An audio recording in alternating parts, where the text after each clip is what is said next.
seara! Astă seară am invitat un om de afaceri, un mare om de afaceri, cu o biografie romanțată destul de interesantă, foarte interesantă, aș zice eu, care a avut curaj să investească în vreo 7-8 țări, mai ales până Africa. Așa, să vedem dacă a fugit de România în Africa sau dacă Africa a fost chiar un magnet interesant care l-a atras cu adevărat. Vom discuta pe parcurs. Înainte de asta o să citesc un pamflet, se cheamă Încătarea diavolului, prima pagină din Cațavencii, noi vrem pământ, după ce ploile au dat peste cap agricultura, țăranii nu mai cred în irigații. Noi vrem pământ. O să citesc acest pamflețel legat de conflictul care există între Rusia și Ucraina și în care și-au băgat coada nu dracii, ci popii, patriarhii. Și al Rusiei și al Ucrainei.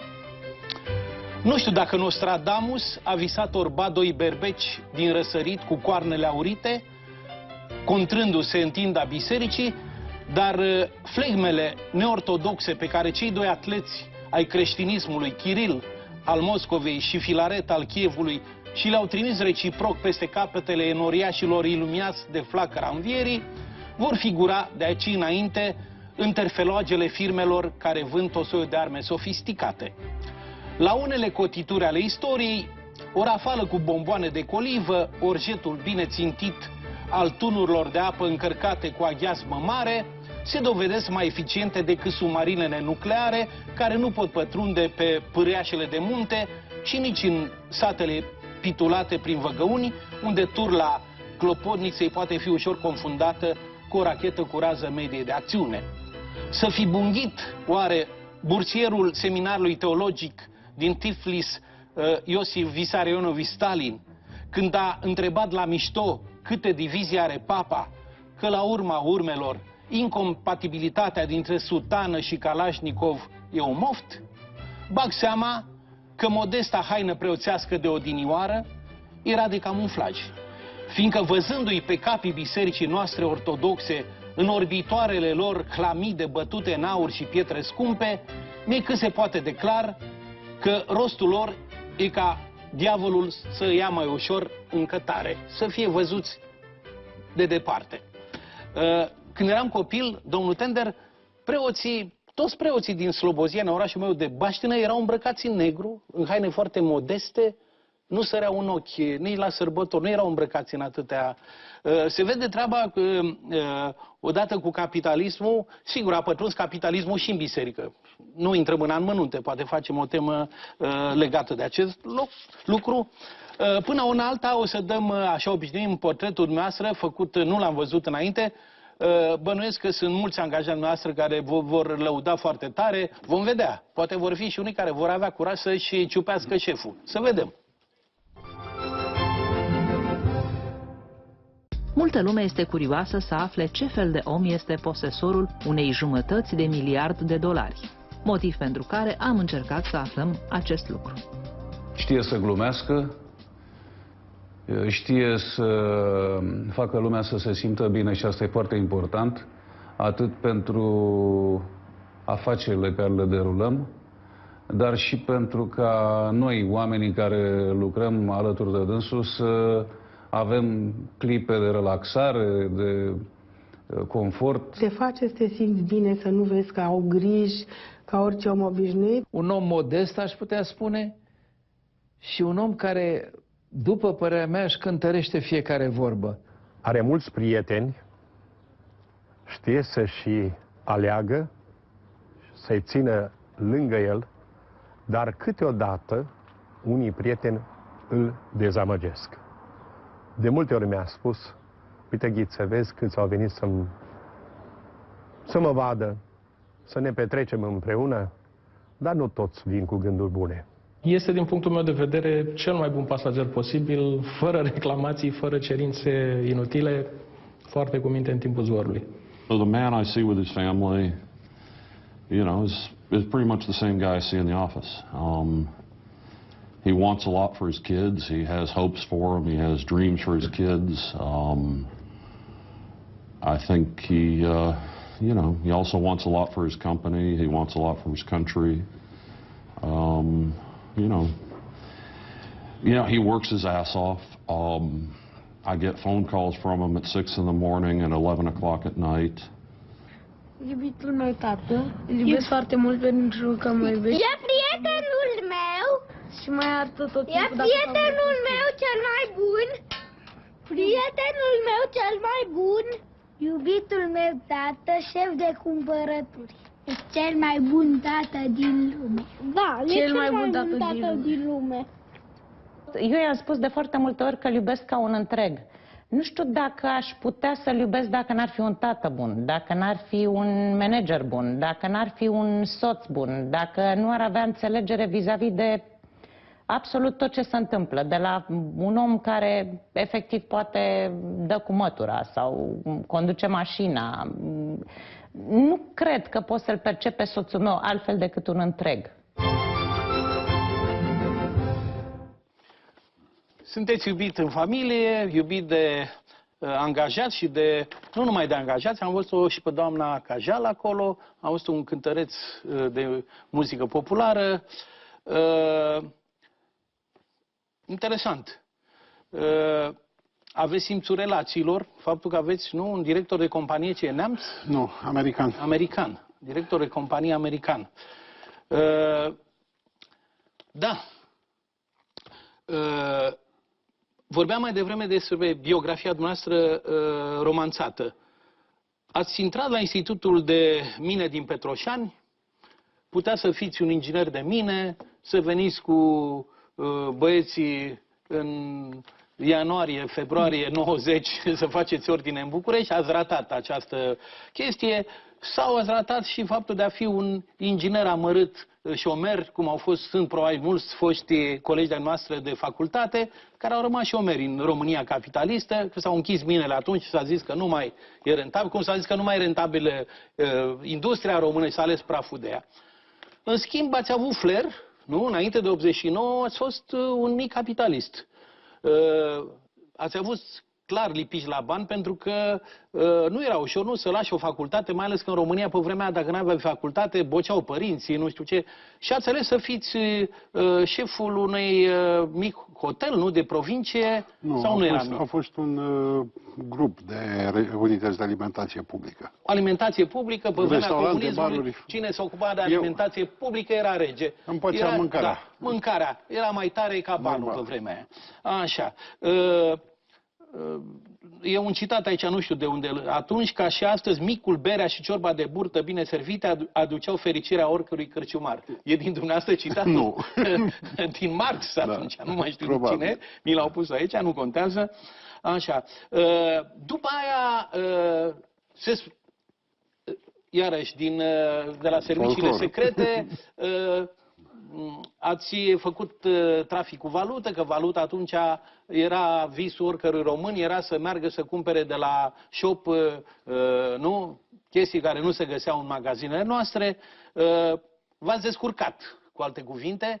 Ați mirosit că până în 89. Ați mirosit că se duce o ia la vale sistemul comunist? Nu, nu am mirosit o ia sistemul la vale, dar nu era cazul.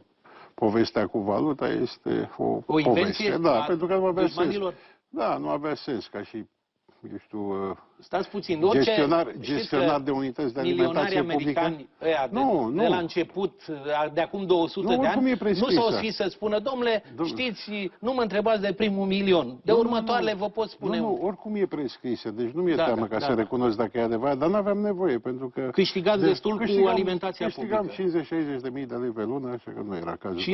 50-60 de mii de lei pe lună? Oho. Era bine. Eu eram redactor la România Literară și aveam 1500 de lei pe lună. Bine, poet, amărât, nu știu ce, în fine. Am încercat și eu să... Am devenit șef de sală acum, la restaurantul meu.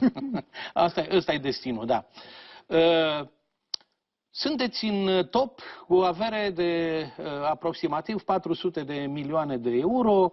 În fine, nu știu cine cântărește cu adevărat aceste averi, că sunt unii oameni în top care sunt niște pârliți. Au dat bani să fie acolo, să se dea mari pe la gagii sau nu știu ce, și în realitate sunt rupți în fund. În fine, există câțiva, nu are sens să...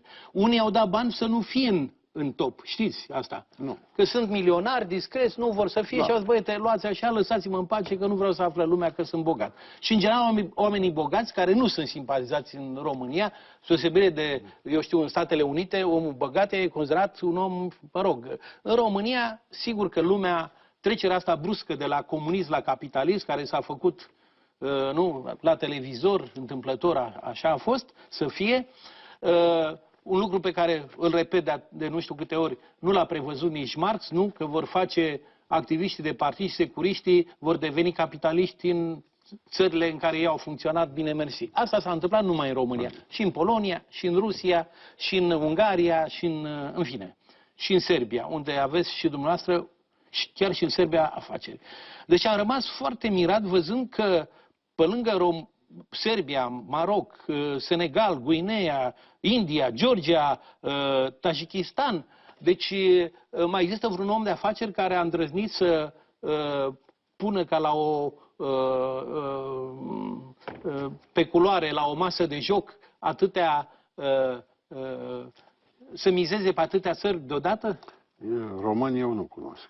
Român. V-a ajutat acel domn american sau dumneavoastră ați avut acest flair de frica poliției români și a sistemului românesc ați investit în străinătate? Nu, domnule, de frica situației care a apărut în 2008, de frica conjuncturii care a apărut și care m-a ajutat ca într-un an de zile să pierd din capitalizarea bursieră a firmelor mele. Aici, în România? Da, 350 de milioane de euro într-un an, în 2008. Mai spuneți odată că 350 de milioane de euro, da. Într-un an? Într-un an, da. Cum au luat-o la Simplu, a căzut bursa. Valorile de pe bursă nu mai aveau nicio legătură cu cifrele, cu rezultatele sau cu realitatea și în această cauză sau interesul investitorilor s-a diminuat, după cum știți, și într-un an de zile s-a ales praful. Nu, pentru mine, la modul meu de a gândi, nu a fost o pierdere, n-am considerat-o o pierdere, pentru că anul meu de referință e 1990, când punctul meu de pornire a reprezentat foarte puțin și tot ce este în plus e venit. Pentru mine am socotit că am câștigat mai puțin, dar am căutat să îmi reconsider. Știu că în vremea aia mulți oameni s-au sinucis în Occident. Bine, poate au pierdut tot, dumneavoastră n-ați pierdut tot. Nu, am rămas cu aceleași active, dar cu altă valoare. Valoarea lor mai mică. Bun, am înțeles. Da. Nu ați pierdut bani cash. Nu am pierdut bani cash, nu. Deci ceea ce posedați la ora aia și era pe bursă, s-a diminuat într-un mod îngrijorător. La o companie care era capitalizată la 400 de milioane de euro, de exemplu, dacă aveam nevoie de 4 milioane de euro, vindeam 1% și aveam banii. Ulterior, anului 2008, căderea a fost, acum mi se pare că e pe la 30 de milioane, 1% reprezintă 300 de mii. Sau 30 de mii. În acel context, dați vina numai pe situația internațională sau de vină au fost și politicienii români? Pentru că aveți, asta cred că e o frază din noastră, aia cu mititei și nu... Spuneți la un moment dat, modificările frecvente ale legislației și incertitudinile politice din România reprezintă principalele amenințări la adresa economiei locale.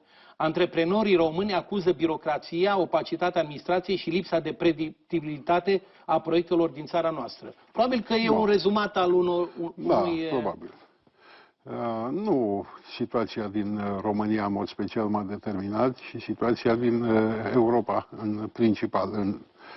Evident, cu precădere, situația locală, pentru că majoritatea afacerilor mele erau în România.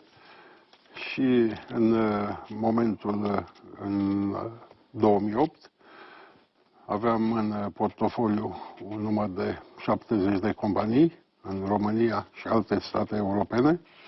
Aveam 200 de administratori, i-am adunat pe toți. Deci 70 de firme și 200 de administratori. Da. Deci într-o companie erau mai mulți... În medie 3.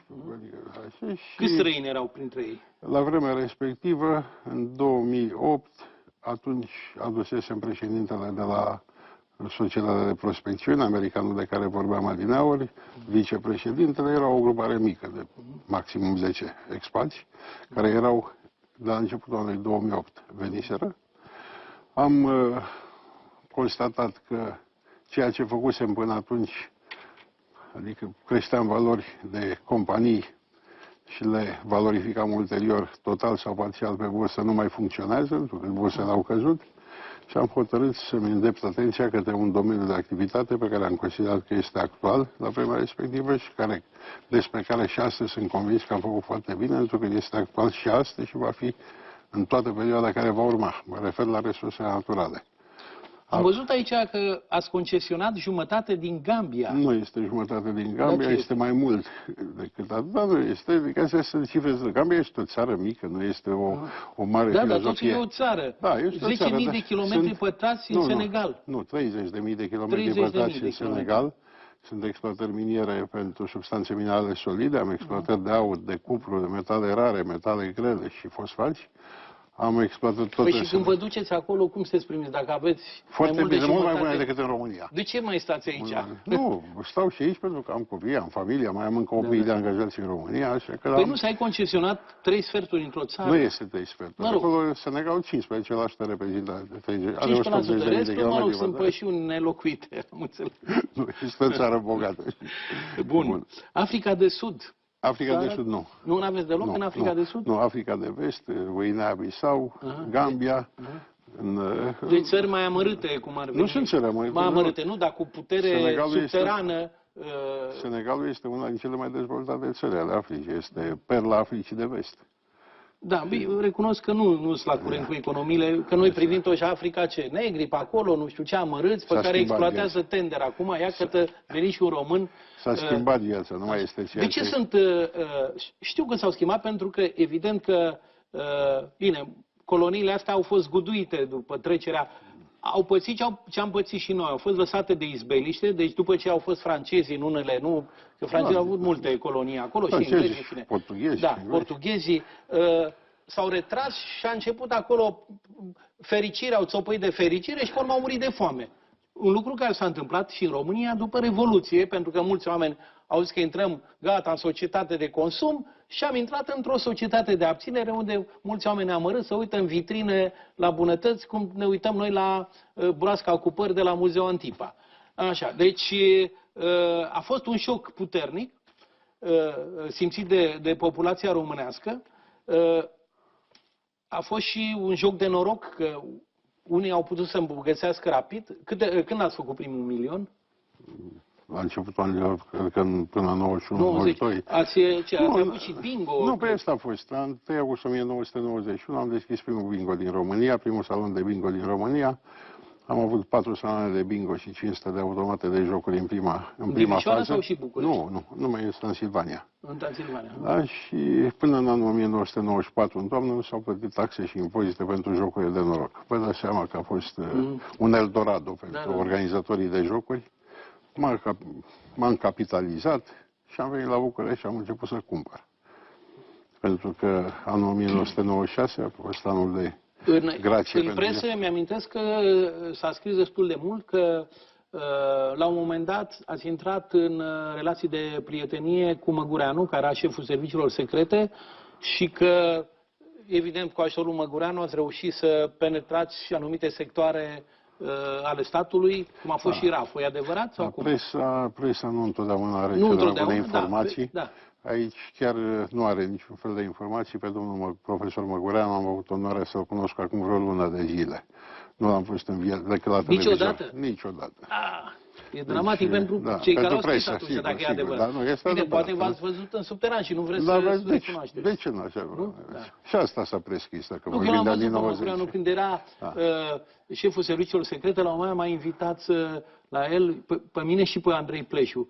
Și Andrei ce uite, ne invită Măgureanu. Pleșu era și ne-a invitat și făcuse o ciorbă de burtă. Am băut, am mâncat cu o ciorbă de burtă în setul SRI-ului. El era foarte atent, era Măgureanu cu toate ale file.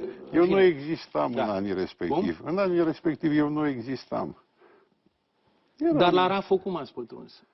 La RAF a fost după anul 2000, când situația lui RAF era într-o dificilă, când eu aveam două companii care lucrau pentru Compania Națională Petrol, eu am preluat o creanță de la Petrom asupra lui RAFO, pe care urma să o achit prin muncă, și așa am deschis povestea RAFO. Urma să primesc, pentru că am salvat RAFO într-un moment când era într-o stare dificilă, urma să fie executat ca și Dărmăneștiul de către Petrom. L-am salvat, proprietarii de la vremea respectivă mi-au promis că îmi dau 50% din acțiuni pentru acest gest. Nu s-au ținut de cuvânt și în câteva luni de zile am renunțat la inițiativa mea și am și astăzi de încasat încă 18 milioane de euro de la RAFO, pe care i-am transformat în acțiuni. Sunt acționar cu 3% în RAFO. Asta e toată povestea și toată legătura mea cu RAFO. Iarăși presa nu a avut informațiile corecte. Nici nu s-a străduit să le aibă, că mă întreba pe mine. Au fost alte interese la mijloc de... Întotdeauna unde sunt bani sunt interese. Da. A simțit în perioada asta, pentru că tot am vorbit de... sunt oameni de afaceri care simt în telefon respirația anumitor colonei sau, mă rog, anumitor personaje din serviciile secrete, pentru că, să știe, serviciile secrete în România sunt chitite pe oameni de afaceri, în primul rând, pe politicieni, pe cei din presă, în fine. Am întâlnit oameni de afaceri, m-am zis, domnule, m-am trezit într-o zi cu niște domni de la SRI și m-am zis, domnule, ne place ce afacere faci, matale. Am vrea să intrăm și noi în această afacere. Își bagă copilașii sau, mă rog, rude îndepărtate, nu intră chiar ei personal, nu, ca... Din afacerea noastră, cât la sută vă aparține și cât unor oameni veniți așa din... Deci din afacerea mele 100% mă aparține mie. Probabil n-am prezentat suficient interes pentru această categorie de care vorbiți și pe care eu n-am cunoscut-o și vă spun cu sinceritate, nici nu cred că există. O fi fost la începutul anilor 90, când s-a perpetuat o stare de lucru, dar astăzi cred că lucrurile s-au schimbat și la nivelul acestor instituții. Obiceiurile așa ușor. Cred, nu. Domnul Tender. Pentru că cei care mi-au povestit, îmi povesteau de ce lui s-a întâmplat unuia dintre ei chiar anul trecut. Dar în fine, nu există, eu nu spun că serviciile secrete cu asta ocupă. Sunt, evident, și între ei că nu sunt acolo numai fete mari și balerine. Sunt oameni care se bagă, ca și în politică de altfel, sunt politicieni, n-au avut niciun serviciu niciodată sau nu și-au practicat meseria și au devenit politicieni. De ce? Ca să se îmbogățească. Asta e o formă de... Nu-i ca în alte țări unde, sau cum era înainte, între cele două războaie, sunt politicieni care și-au pierdut averea făcând politică. Că n-au venit acolo să ciugulească. La noi e pe ciuguleală. Trebuie să recunoaștem. Eu am avut, aș vrea ca să vă dau, să vă povestesc, să vă relatez o poveste legată de Dubai. I-am întrebat cum au reușit ca să ajungă unde au ajuns, pentru că ei n-au petrol, n-au avut nimic. Mi-au spus că prima acțiune pe care au făcut-o managementul de la vremea respectivă a fost să asigure securitatea fizică a persoanelor, securitatea sub toate formele, securitatea împotriva hoților și pentru asta au plătit foarte bine serviciile secrete și poliția. Salarii mari, salariul mare care... îl face pe cel pe care îl posedă să și-l apere, adică să nu pună botul la mărunțiși. Asta este un avantaj și pentru cei care vor în continuare sau sunt interesați în locația respectivă. Și de asta vă spun, cred că astăzi lucrurile s-au mai schimbat și la noi în țară. Din nefericire pentru România, știți cum înainte frizerii aveau salarii foarte mici, ca și chelnerii, pentru că știau că trăiesc din bacșic, din ciubuc. Chestia asta s-a prelungit și în anumite funcții ale statului român, inclusiv până la președinție, că președintele României are, nu știu, cât 2000 de euro pe lună. E jalnic, pentru că președintele unei țări ar trebui să aibă, cum e în Germania, 20-30 de mii de euro. Este o responsabilitate uriașă, adică și îți meriți salariul ăla, pentru că în momentul în care ai salariul, care un polițist are salariul de 10 milioane sau 15 milioane, sigur că pune botul la ceva. Spuneți de alte instituții, Adidau, și de asta vă spuneam, că probabil salariile sunt mai mari la instituția respectivă. Nu știu, eu vorbesc așa că nu, luate așa de sus în jos, salariile sunt jalnice. Totuși România nu e o țară amărâtă, e o țară care produce imens. Lăsăm la o parte că e o țară de oameni amărâți, că nu s-a știut totuși în 20 de ani. Chiar nu să spuneți acolo în acel citat, care nu e chiar cu ghilimele, aproape că problema șomerilor din România. Păi, dacă dumneavoastră făceați investițiile alea de probabil de 10 sau sute de milioane de dolari sau de euro, le făceați în minele din România și nu veneau nu știu ce companie de afară care să fie privilegiată, nu știți bine. Că în România, pe vremea lui Adrian Năstase, s-a dat unei firme americane care construiau o autostradă, celebră autostradă care a rămas și acum neterminată. Erau niște oameni de afaceri care sprijiniseră pe Bush în alegeri și care au venit în România să facă și o autostradă. Au angajat probabil firme românești de astea de mâna a doua să facă și au luat banii dinainte. Păi nicăieri în lume nu se face chestia asta. Sigur că dacă minerii erau folosiți, în loc să fie băgați în șomaj, erau folosiți, scoți din subterană și pus să muncească, să facă autostrăzi. Când se făceau autostrăzi cu $1.000.000 kilometru, nu cu cât acum, 50 de milioane sau 30 de milioane. E clar că omul de afaceri din România s-a simțit totuși sub un vizor al polițienilor, al serviciilor secrete, pentru că mi-amintesc că unul dintre oamenii de afaceri care a avut probleme, discutând despre un om de afaceri care avea probleme în justiție, întrebându-l pe alt om de afaceri, zic, dom'le, de ce tot îl chinuiesc pe ăsta? Păi ce ăsta n-a știut să împartă cașcavalul cu băieții, cu politicienii, cu serviciile secrete. Deci împărțirea cașcavalului, dumneavoastră spuneți că nu va pretins nimeni să împărțiți cașcavalul. Poate n-ați avut cașcaval, aveați brânză de burduf, eu știu ce. A rămas a mea. Așa, v-a rămas dumneavoastră și ați reușit. Faptul că a stat 10 luni, nu în pușcărie, ați fost în cercetări, dar arestat. Ați fost, o perioadă.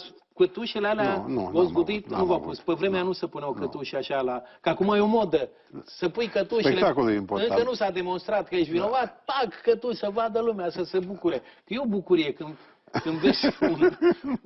îl vezi pe la bogat în cătușe, sigur, e o tresărire, băi.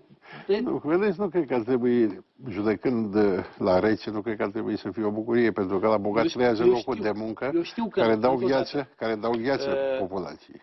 Da, dar s-a creat, din păcate, în România... El nu are nimic de pierdut, bogatul, că râde cel care e prejudiciat de el. Eu știu că am văzut la un moment dat la Craiova, în perioada aia crizei, când câteva, cred că erau mii de oameni la coadă să-și omoare firmele. Bine, pentru că erau din cauza impozitelor. Statul român, în loc să fie ajutat atunci, să fi gândit un program ăsta special, domnule, hai să totuși clasa asta de mici, a micilor oameni de afaceri, aveau fiecare om de afaceri 5, 10, 15 angajați la miile sau sutele de mii de firme, domnule, dădeau de lucru. Știți că la ora asta satele sunt golite de tineri care muncesc în Italia, în Spania, mă rog, în Franța, unii în Anglia. E posibil ca dumneavoastră în curând să aveți până Africa, pe acolo, să vină și să audă ce salarii au angajații dumneavoastră locali? Depinde dacă sunt persoane cu calificare înaltă. Un inginer cât are acolo? Geologi pot să aibă și $10.000. Cât credeți că are un geolog român acum? Știți? Depinde. Eu am geologi și români, am și geologi străini. Acolo? Nu, am și geologi români aici, da. Bine, dar salariile sunt raportate la situația din România. Nu sunt raportate la calitatea activității pe care o prestează. Dacă el îmi aduce bani, nu are valoare.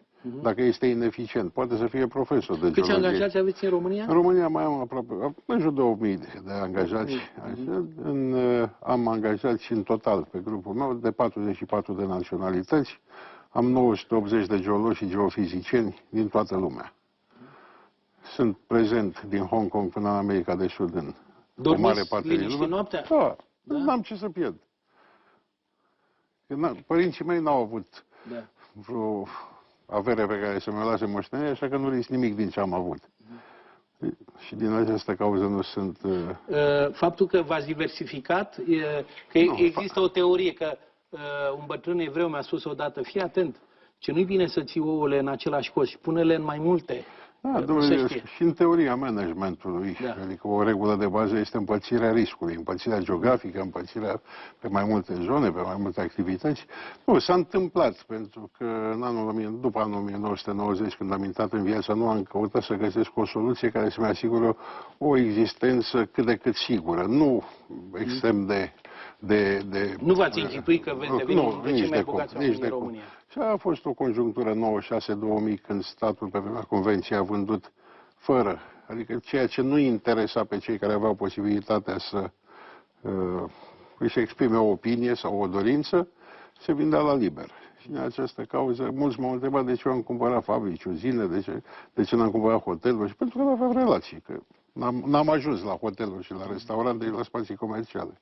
Dar am avut șansa ca să fiu suficient de tenace cu ceea ce am luat și în loc să le omor și să fac centre comerciale sau altceva de alte dezvoltări imobiliare pe terenul lor, am dezvoltat activitatea pe care o avea fiecare.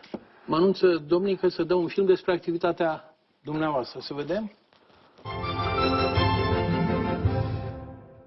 Născut și crescut în vestul țării, la Timișoara, Ovidiu Tender a simțit, ca mulți alții, adierea ce venea dinspre Occident, cu parfum de capitalism, afaceri și bani. Așa că, imediat după decembrie 1989, a fost printre primii care și-au deschis o afacere. Exploatând la maximum potențialul României de țară a tuturor posibilităților, a izbutit să ajungă, după 20 de ani, printre primii 10 cei mai bogați români. Astăzi are afaceri pe 4 continente în domeniile exploatare de petrol și gaze, resurse minerale, transport aerian, consultanță și training, agricultură, infrastructură rutieră, producție medicamente. Unul dintre secretele succesului lui Ovidiu Tender este o atentă selecție a colaboratorilor. Eram vecini, eram un copil.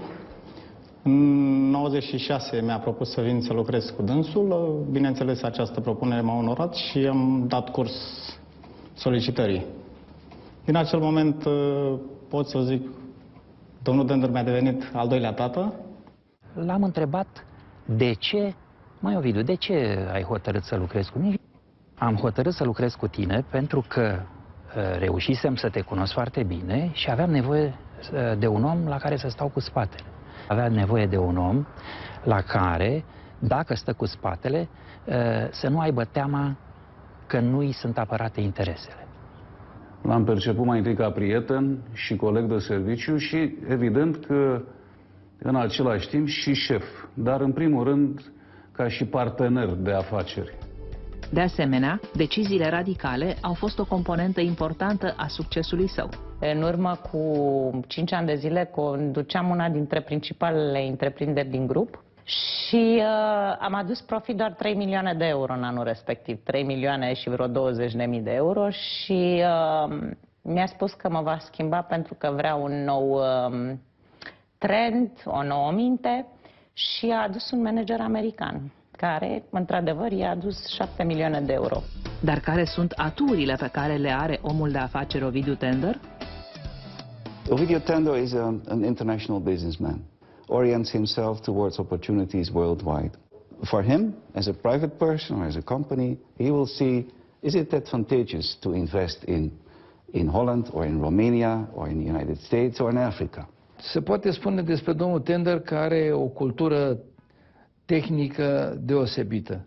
Indiferent de meseria și de ce a absolvit, domeniile în care s-a dezvoltat, modul prietenesc așa cu care tratează problemele, dă încredere oamenilor de afaceri și îi convinge că au de a face cu un om cinstit, un om serios pe care să pot baza în dezvoltarea anumitor trasee din diferite domenii. Este un investitor abil și un pionier în multe domenii.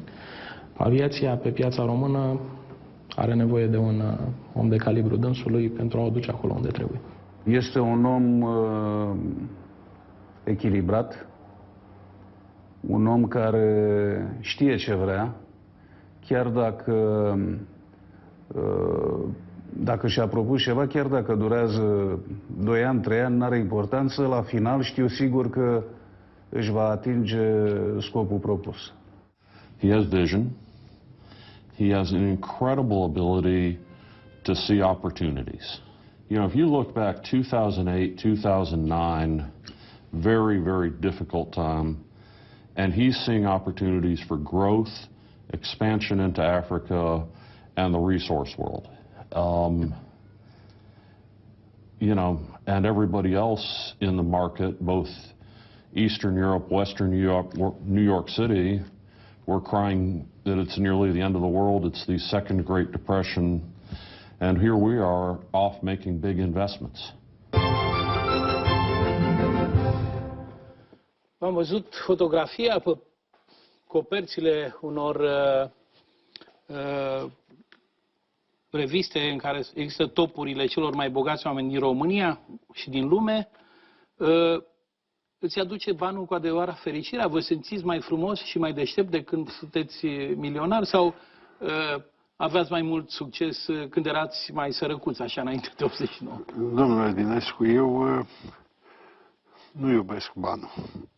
Mie banul îmi este util pentru a-mi satisface niște nevoi, niște necesități.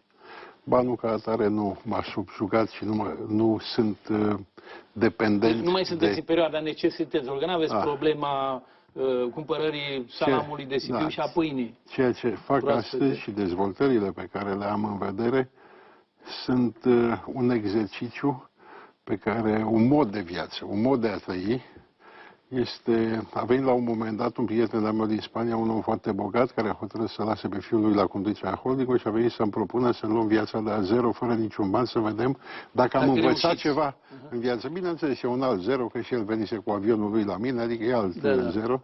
Să vă jucați de oamenii săraci în România, da? Nu în România, în lume. În lume. Și de fapt eu asta făceam. Adică și asta fac în continuare, pentru că multă lume, anul trecut am avut EBITDA de 20 ceva de milioane de euro, deci sunt bani suficienți ca să putem să trăim fără niciun fel de probleme, mă refer la familia mea. Da. Dar nu banul este cel care m-a determinat să risc nu cât am avut profit, ci să risc mai mult decât am avut profit, pentru ca să văd dacă sunt capabil cu adevărat să realizez ceva în viață. Și sper ca să ajung și la tunul de care se vorbește, nu ca și dimensiune materială, ca realizare, ca încununare a activităților. Deci există și mitul tunurilor, nu au fost și tunuri adevărate, au fost niște mitraliere, dacă nu. În ceea ce fac eu, adică în căutarea de resurse naturale, fără discuție, că aici toată lumea așteaptă tunul. Noi suntem pionierii, suntem cercetătorii, descoperitorii. Vi-l dau exemplu pe Frank Timiș, el în Sierra Leone a descoperit cel mai mare zăcământ de fier din lume și astăzi este cu siguranță miliardarul de frunte a României.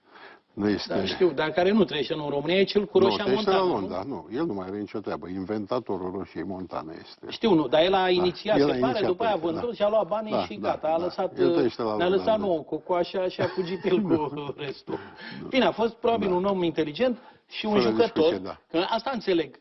Dumneavoastră, de fapt, de la un anumit moment, deveniți un jucător. Vă place ca și, eu știu, jocul de table sau de șac. Mă rog, poate că e și noroc, nu mai e de șac.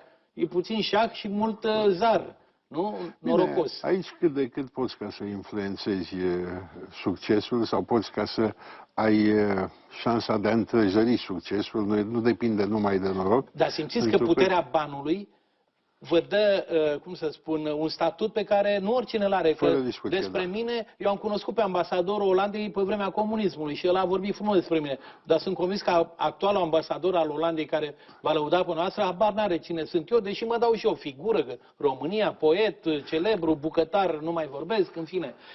Deci e clar că puterea banului îți dă respect, admirație, că mai ales în Occident, când ai conturi acolo, nu mai stă și hotelierii și, nu? Când mergeți la un hotel, ăia știu cine sunteți, nu? De obicei, da. Am știu, da? Mai întreabă, da. Și unde locuiți când mergeți în străinătate? În străinătate. Văd că avem și o muscă. Sper să nu fie la serviciile secrete. Adică hotelul de 4 și 5 stele, normal. Da. Nu vă dați mare, nu? Nu. Îmi conduc mașina, nu. Conduc mașina. Practicați genul pe care îl practic anumiți milionari români să se dea mari cu... Iacturi, aveți un iact? Iactuleț, așa? Nu am iact, nu am iacturi, am avioane. O barcă așa am de avioane. Am o companie aeriană, nu am iacturi. Vă aștept cu bărcuța, să vă văd pe Dunăre. Aveți avioane însă? Da, avem o companie aviatică, da. Câte avioane aveți? 9. Avioane mari, merg. Și aveți numai unul care merge numai în noastră sau nu? Nu, pentru că toate trebuie să producă bani în situația în care am nevoie de un avion, nu când merg singur sau eu cu soția, când am o delegație mai mare cu care să mă deplasez, fără discuție că pot folosi aeronave. La gura afacerilor dumneavoastră, ați fost chemat într-o zi de prim-ministru sau de ministru industriei să spună: domnul Tender, aș vrea să vă cer sfatul, că noi suntem niște papagali aici în guvernul ăsta, o mare instituție plină de papagali. Așa. Spuneți-ne și nouă cum să ciripim ca să ne înțeleagă poporul, sau arătați-ne o cale, că văd că dumneavoastră știți pe unde să umblați, pe unde sunt minerale. Scurmați și pe aici, pe la noi, poate găsim ceva. Domnule Dinescu, m-a chemat primul ministru al Guineei-Bissau, m-a făcut consilierului special și lucrez împreună cu guvernul din Guineea-Bissau pentru masterplanul de dezvoltare a țării. Da. Văd că ambasadorul Olandei de unde vă cunoaște? Ambasadorul Olandei mă cunoaște la fel ca și mulți alți ambasadori acreditați în România, cu care sunt în relații de amiciție, prietenie cu unii dintre ei și care, fără discuție, conform... Și oamenii politici din Senegal, din restul, v-ați întâlnit acolo sau oamenii de afaceri din Senegal n-au treabă cu politicienii din Senegal? Vreau să vă spun că în ianuarie, pe 25 ianuarie, în sediul Băncii Mondiale din Paris, a avut loc o reuniune pe teme economice organizată de Banca Mondială cu Guvernul și președinția din Senegal, unde am fost singurul om de afaceri invitat la această reuniune menită să facă rost de bani pentru proiectele naționale ale Senegalului. Deci mă bucur de aprecierea așa președintelui și a conducerii țării, de asemenea manieră încât am fost singurul român invitat la această manifestare. Aici dau un citat din cu ghilimele, deci e de dumneavoastră clar. Nu am încredere nici în România, nici în Uniunea Europeană, așa cum stau lucrurile acum. În UE nu se întâmplă nimic, consumul nu are pe ce bază să crească și există un excedent de ofertă. Spre exemplu, în România sunt 8 milioane de unități nelocuite. De unde să existe cumpărători dacă oamenii nu au bani? E citat din noastră? E corect. Pot să vă spun și acum la fel. În Europa, din punct de vedere al consumului, nu a creat noi posibilități de consum. Din punct de vedere demografic, aici altor consumatori nu se întâmplă pentru că nu există creșteri de populație. În ceea ce privește capacitățile de producție, au atins performanțe care au, prin creșterea productivității, care generează mai mult produs, care, neavând consum, normal, că generează crize de supraproducție. Africa are avantajul de a fi o zonă virgină, o zonă cu potențial enorm de creștere, întrucât sunt câteva elemente care mă fac să cred că pentru următoarea perioadă va fi motorul economiei mondiale. În principal, vorbim de interesul lumii pentru resurse naturale, care există și sunt neexploatate în Africa. Vorbim de o creștere demografică, întrucât media nașterilor pe o femeie africană este de 6,3 la copii pe femeie, dar mortalitatea infantilă a împiedicat până acum o explozie demografică, ceea ce în ultima perioadă s-a schimbat, au început să fie mai multă grijă pentru populația africană. Se prevede o creștere a populației cu 1,2 miliarde de locuitori în următorii 20 de ani. Imaginați-vă 1 miliard de oameni care trebuie să mănânce, să se îmbrace, să locuiască, cât vor consuma. De asemenea, mai este al treilea considerent care mă determină să susțin ceea ce afirm, terenul agricol. În Africa este 60% din terenul agricol nelucrat al lumii. În condițiile unei crize alimentare care se prefigurează în scurt timp, vă dați seama despre importanța deținătorilor de teren agricol. Eu, dacă aș fost prim-ministru România, v-aș fi chemat într-o zi și domnul Tender, am auzit că dumneavoastră băgați bani în diferite țări, așa, și unde e posibil să câștigați niște sume absolut uriașe. N-am putea și România, din bănuții care are, să investească, să nu fim noi o țară unde ne plecăm până la pământ că vin niște investitori, să investim la rândul nostru, nu știu dacă mai avem ce investi, dar vreau să spun că, în mod normal,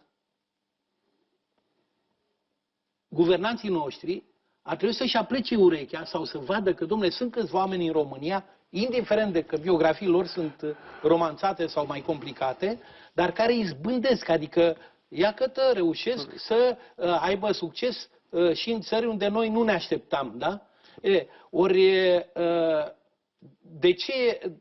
de ce există această atitudine?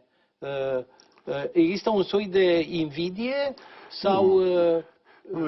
Cred că aici sau prostie, pur și simplu. Cred că aici ne asemănăm, pentru că și eu, dacă aș fi fost în locul lui, m-aș fi chemat ca să mă întreb ce se întâmplă în lume, dar, din păcate, este o deficiență a calității managementului. la nivel global în România. Macro, la nivel macro, evident.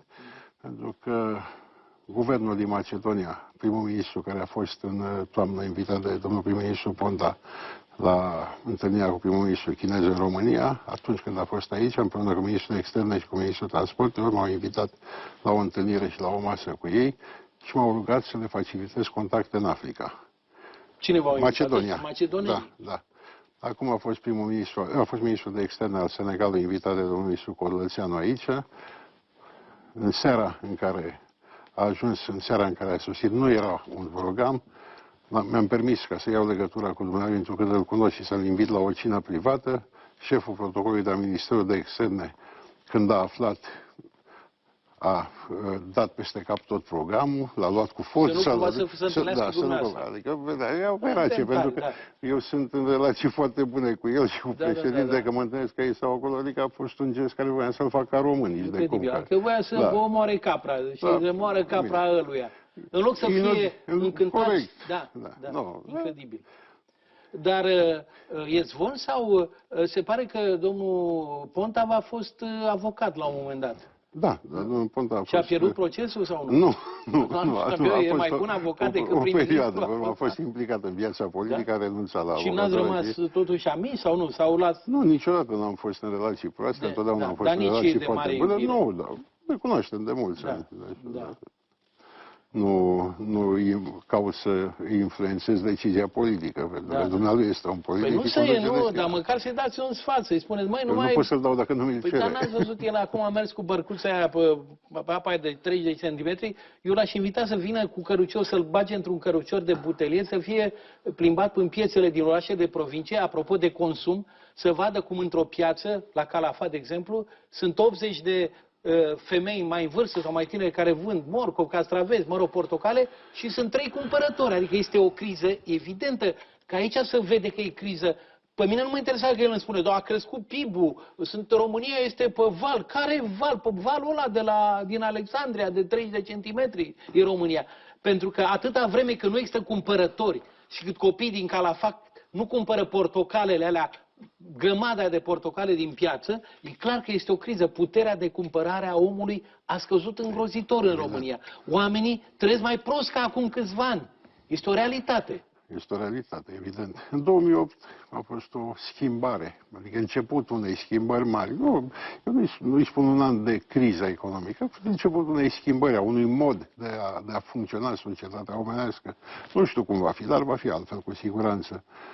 Și evident că era momentul când trebuia acordată, exact cum a spus și dumneavoastră la începutul discuției noastre, atenția cuvenită generatorilor sau creatorilor de locuri de muncă.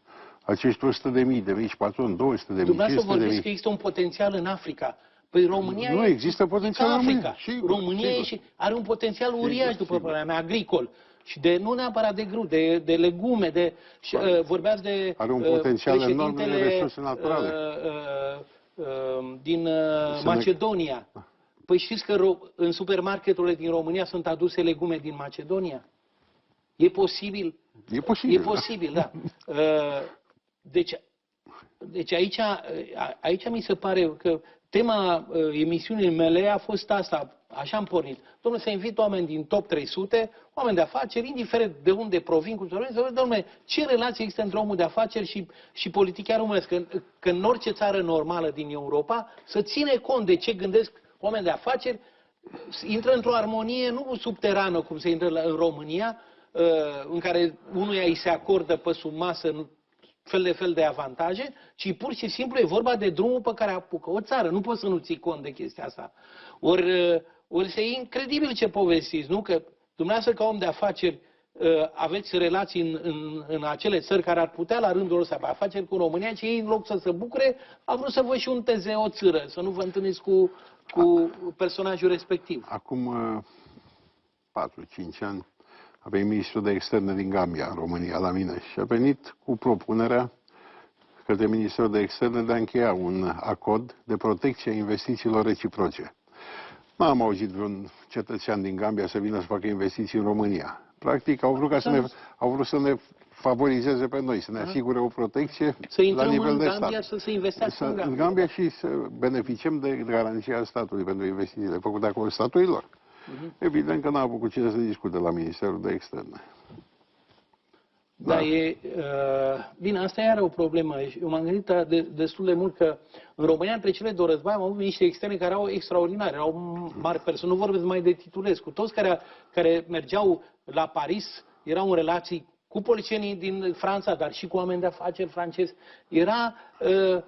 Era foarte importantă această funcție. Mă uit la ministrul de externe din Rusia, care e o vulpe, e șiret foc și se vede cum negociază și se implică și știe cum să pareze, știe când să dea înapoi, știe când să atace, știe... E foarte important. Ori am impresia că noi am rămas la nivelul ăsta de, încă o dată, capul plecat în fața marilor țări occidentale și în rest un dispreț suveran față de orice mai există pe acest pământ. Domnule Dinescu, îmi spunea cineva recent că marea problemă a noastră este promovarea după obediență și nu după profesionalism.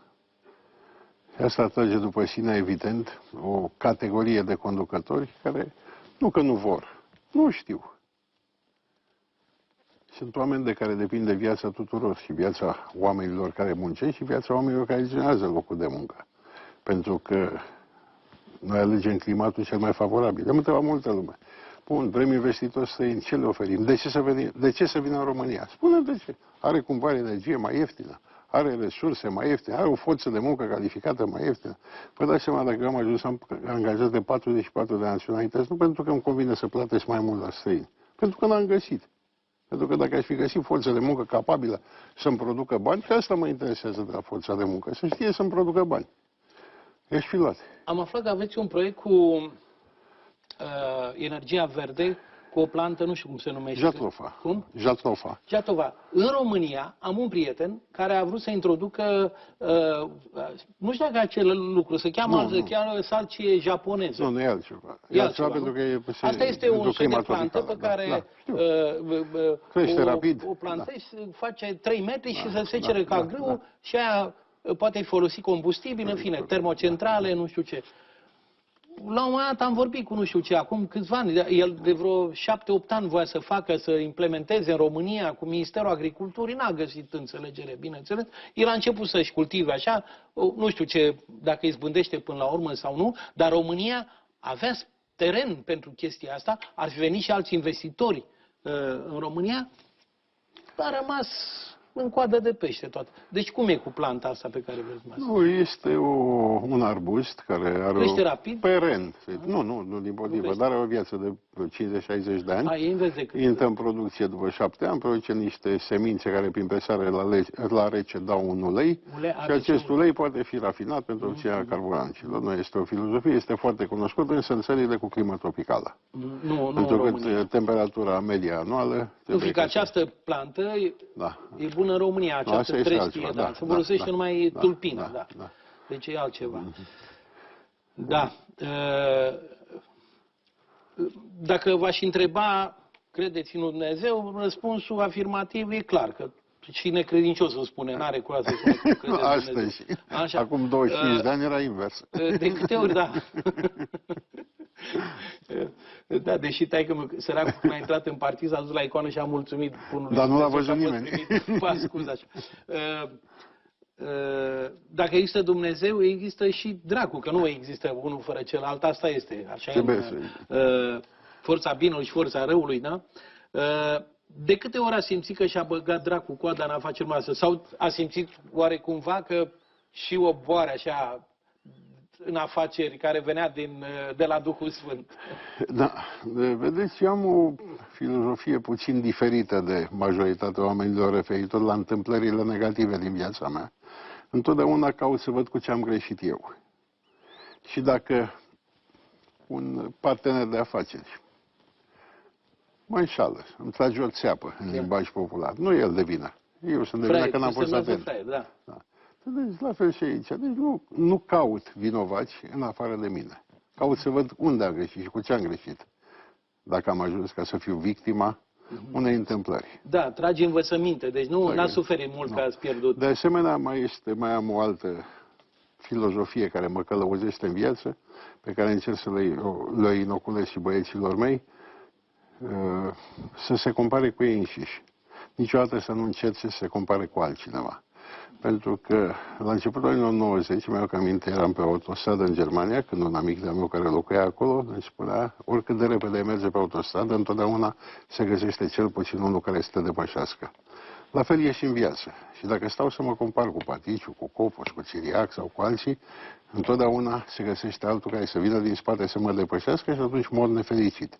În această cauză eu mă compar cel cu mine din anul 1990. Sunt pe plus față de 90, sunt în regulă, am evoluat.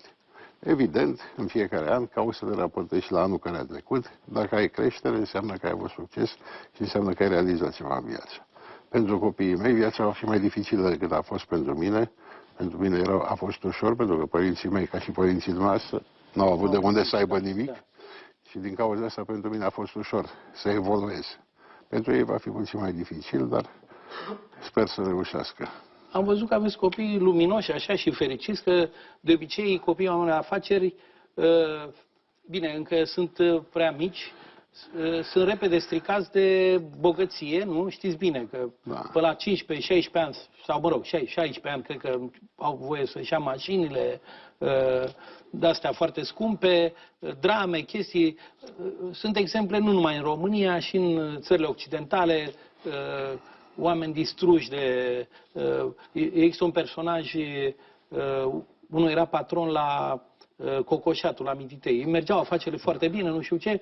I-a luat lui fisul, nu știu ce, motocicletă de asta de bengoasă și ăsta s-a izbit cu motocicleta de asfalt, a căzut și a fracturat și raspinări, a rămas paralizat și taică-sul s-a sinucis, pentru că el spunea, domnule, o să meargă afacerile, las fiului meu, nu știu ce. Dacă ăsta mergea pe bicicletă sau îl ținea, nu știu ce, a avut ghinion. Ghinionul atacă și săracul și bogatul, nu ține cont așa. Domnule Ilinescu, cu toții, noi, oamenii, ne străduim în viață să facem ceva ca în final să avem o senzație, să trăim ceva, să simțim că trăim ceva. Aceste senzații de fericire, de bucurie le-am avut când am cumpărat prima Dacia, când am cumpărat prima garsonieră. Eu n-aș vrea ca să-i prejudiciez pe copiii mei de posibilitatea de a trăi niște senzații și din această cauză nu o să fac niște victime din ei. Eu le dau posibilitatea să se pregătească pentru ca să poată să facă față vieții. Dar restul trebuie să și le rezolve ei. Ei trebuie să și le producă. Acum fac o paranteză, am fost în vacanță în România cu ei, în vacanța aceasta de primăvară. Putea să mă ocoli de lume.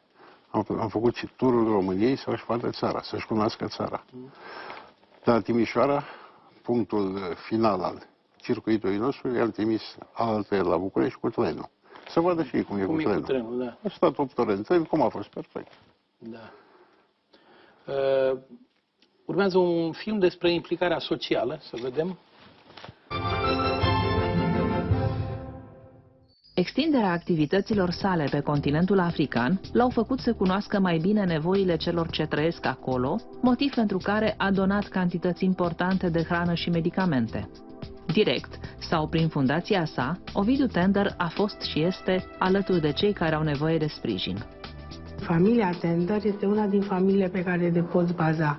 Orice ai nevoie la școală, dacă cineva are nevoie de o sponsorizare, dacă are nevoie de un caiet, un copil, dacă are nevoie de o minge de fotbal, de o minge de volei, familia Tender imediat este acolo ca să ajute, să cumpere, să sponsorizeze. Domnul Tender s-a implicat mult în sportul și în gimnastica românească. La Olimpiada de la Londra, într-adevăr, familia Belu a contat pe ajutorul financiar și de sponsorizarea familiei Tender. Am primit de la Fundația Tender autovehicole ca să deplasăm acești oameni la Căminul de Bătrâni. Am primit pachete cu diverse alimente, cu diverse medicamente. S-a înființat chiar aici, la Sinagoga Mare, Vasile Damache, un centru cultural. Dumnealui a aranjat-o, a plătit absolut tot, de la parchet, zugrăveală, echipament, tot ce trebuie. Plăteam foarte mulți bani, apa, consumul de apă, 10-12 milioane pe lună. Și la rugămintea mea, domnul Tender a finanțat, să spun așa, furarea unui puț la adâncime de 60 de metri, am căpătat, iată, autonomie totală legat de consumul de apă. Altă dată l-am rugat și a răspuns pozitiv să închidem pridvorul bisericii cu termopan. Prin fundația lor a ajutat spitalul în nenumărate rânduri, în primul rând prin asigurarea unei îmbunătățiri a hranei pentru pacienții noștri. Iar de sărbători și de Paști au îmbunătățit hrana pacienților din spitalul nostru cu roșii și cozonaci. Avem un băiețel care acum are aproape 11 luni și el a avut o problemă la inimă, mai exact o malformație, și am avut nevoie de un sprijin financiar pentru operația în Germania. Familia Tender, prin Fundația Tender, ne-a ajutat exact în momentul în care aveam nevoie. Am creat împreună un premiu Margareta Asterian pentru muzeografie, premiu ce a fost decernat încă din 1993. Am organizat cu ajutorul dumisale mai multe expoziții în țară de pictură, dar lucru foarte important a fost tipărirea unor albume de artă foarte costisitoare pe care dumnealui le-a finanțat tocmai în virtutea unei înțelegeri superioare a activității de sponsorizare. Am înțeles, vreți să vă puneți bine cu Dumnezeu, ați ajutat și sinagoga și biserica creștină. În Senegal și moscheea. Moscheea e bine așa, da. Bine, nu, cu dracul a simțit vreodată că își bagă gheara în... Sau încă nu... Nu? Nu v-ați gândit la... Nu m-am gândit la intervenții exterioare. Da. E foarte frumos ce ați făcut, numai că vă rog să mai investiți ceva în biserică, să-și dea repede termopanele alea, că ceva mai urât decât o biserică cu termopane, atâta vreme cât există lemnul ăla frumos, niște ferestre făcute de lemn și domnul Prigoană face și de-astea sticle colorate. Serios, chestia asta cu termopanul m-a deprimat. Nu, deci, cum cer scuze, eu sunt responsabil cu produsul banilor, soția mea împrăștie. Nu, a greșit preotul acolo cu Sadamare cu termopane. Da. Ce ați face, care ar fi primele 3 măsuri pe care le-ați luat dacă întâmplarea v-ar aduce să fiți locatar la Cotroceni, adică să deveniți președinte României sau prim-ministru? Ce credeți că ar trebui să facă? Primul lucru, nu 3 să zicem, dar 1. Că dumneavoastră sunteți un om care știți economia reală, știți, mă rog, subteranele și chestiile de suprafață ale economiei românești. Fără discuție că cel mai important lucru este crearea unui cadru care să permită sau să genereze posibilități pentru înființarea de noi locuri de muncă. Dacă există locuri de muncă, țara merge bine. Nu oamenii bogați fac să meargă țara prin ei înșiși, prin faptul că sunt generatori de posturi care permit mulțimilor să trăiască. Pentru că niciodată nu va putea să funcționeze o țară de 20 de milioane cu 1,5 milion sau 2 milioane de contribuabili reali. Pentru că bugetarii nu sunt contribuabili reali. Ei iau de la buget și dau înapoi. O parte mai mică decât iau. Contribuabili reali sunt cei care lucrează în mediul privat, evident. Acesta este principalul lucru care trebuie făcut și principala preocupare, adică nu prigonirea capitalului, ci atragerea de capital prin crearea unui cadru care să-i determine să vină încoace. Ceea ce vă spuneam legat de convențiile de evitare a dublei impozitări între statele care au potențial de creștere, respectiv statele africane și diferite state din Europa, pentru mine este o surpriză. Pentru că după ani de zile de când mă străduiesc să le explic celor care probabil ar avea un cuvânt de spus în acest domeniu despre importanța existenței unui asemenea acord între România și diferite state africane, am constatat cu neplăcere că nu am cu cine să vorbesc. Pe mine personal m-au determinat ca să găsesc soluții, ca să creez structuri în alte zone ale lumii care au asemenea acorduri cu statele africane. Gândiți-vă ce ar însemna ca România să poată să-și ofere acest potențial de facilitate fiscală și pentru alte state din Europa care încă nu au aceste acorduri. Gândiți-vă ce ar însemna pentru investitori germani, francezi, austrieci care vor să meargă în Senegal, știind că România are aceste acorduri de evitare a dublei impuneri cu Senegal, normal că ar veni și ar construi structurile aici. Sunt acțiunea pentru care, sau lipsa de reacții, sau lipsa de acțiune, a căror explicație nu o găsesc. Angajați tineri fără experiență, pe care după aceea îi învățați? Deci astăzi avem aproape 100 de geologi sub 30 de ani, întrucât un geolog sau un geofizician necesită până la 10 ani de practică, pentru că poți să spui despre el că este pregătit. Din această cauză, pentru noi este o prioritate angajarea de personal tânăr și de perspectivă, pentru că atâta timp cât mai avem încă personal care este capabil să le transfere câte ceva din cunoștințele pe care le au, bătrânii geologi încă mai sunt activi și încă mai pot ca să... Din această cauză, la Institutul de Prospecțiuni, la Societatea de Prospecțiuni care o avem, noi avem ușa deschisă pentru toți absolvenții facultăților de geologie din fiecare an. Din păcate, rata de rămânere în producția absolvenților este extrem de redusă. Am avut cazuri când i-am întrebat de ce ai făcut facultatea de geologie și mi-a spus pentru că era în centru, în spate la sala Dales. Alții au crezut că geologia se face în București, pe Calea Victoriei. Geologia se face pe câmp. Eu spun că marea drama a României, în afară de faptul că și-a distrus industria, întreprindere de tractoare, de de motoare, de electrice. De absolut orice. Și de cratițe. Nu, da, și-a distrus pe și cratițele. Știți că noi tot aluminiul din România s-a dus în Turcia și noi acum importăm oale turcești din aluminiu. E că nu mai avem școlile profesionale. Deci dacă noi am vrea să facem acum o industrie așa, nu o să avem muncitori calificați, nu o să avem tehnicieni, nu o să avem ingineri. Deci școlile tehnice, școlile profesionale și facultățile alea care au celebre în România, nu? Da, domnule Dinescu, vedeți, este și o greșeală a generației noastre, care, cum spuneați la începutul discuției, și părinții mei și părinții dumneavoastră au insistat să facem o facultate, chiar dacă nu îi interesa să facem o facultate, pentru că pe vremuri, dacă aveai facultate, erai rezolvat. Generația noastră, care după anii 90 au avut copii de vârstă școlară sau de vârstă universitară și au obligat copiii, împotriva unor veleități sau dorințe sau calități lor, să facă universități. Le-au terminat. Bine, rău cum le-au terminat, dar ineficienți pentru activitatea ulterioară. Au terminat cu studii superioare, normal că după aceea nu mai mergeau să facă lăcătuși sau sudori sau sungari. Și atunci n-au făcut decât să-și nenorocească copiii, să-i țină acasă și să-i prejudiceze de posibilitatea de a face o meserie. Ce sfaturi ați da unor părinți care au copii care termină liceul? Spre ce să se îndrepte? Adică simțiți că peste 5 ani... Dacă este vorba de o pregătire universitară, în niciun caz conform valului care a fost în ultimii 24 de ani științe economice sau drept, ci spre o facultate care să-i dea o profesie. Bine, la drept toate fufele de la toate televiziunile fac dreptul. E o nebunie așa cu dreptul. Așa, și...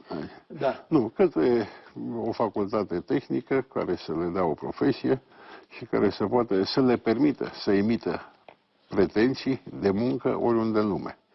Pentru mine prioritare sunt geologia, mineritul, evident, pentru că întâmplător cunosc importanța resurselor naturale astăzi și mâine sau poimine, cu atât mai mult.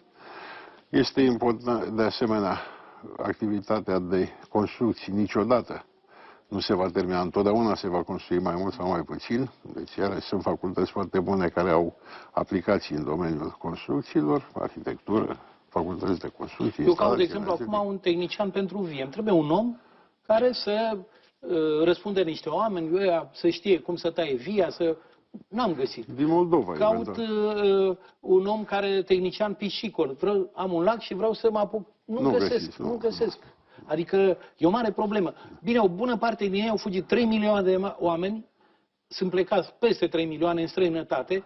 Ăștia nu sunt, noi ne dăm mari că nu avem șomeri, că avem rata față de, eu știu, Spania, care are aproape 30%, nu?